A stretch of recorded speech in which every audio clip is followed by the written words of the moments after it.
అనేక మంది ఇక్కడ ఈవెన్ అక్కడ కోనేటి దగ్గర ఒకే ఒక్క వ్యక్తిని మాత్రమే యేసు స్వస్థపరిచారు.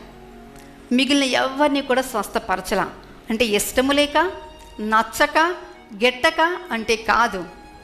ఎందుకంటే ఆ ఒక్క వ్యక్తి eagerly expecting since long many years, అంత లాంగ్ మెనీ ఇయర్స్ నుంచి ఉన్నవారు అక్కడ ఎవరు కూడా కనపడలేదు. గమనించండి, ఒక్కొక్కసారి యేసు చేసే కార్యాలలో మనకు కొంత అర్థమవుతుంది, అర్థము కాదు. కానీ యేసు ఎక్కడా కూడా తన పార్షియాలిటీని చూపించలేదు. కానీ తనను తాను ప్రజల అవసరతలో కనపరుచుకున్న విధానం.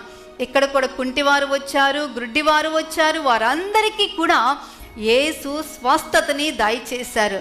ప్రభు పేరట మీకు చెప్తున్నాను కదా, మీకు ఏ అనారోగ్యము, ఏ బలహీనత అయితే ఉందో విశ్వాసముతో ప్రభు సందులో అడుగు పెట్టండి.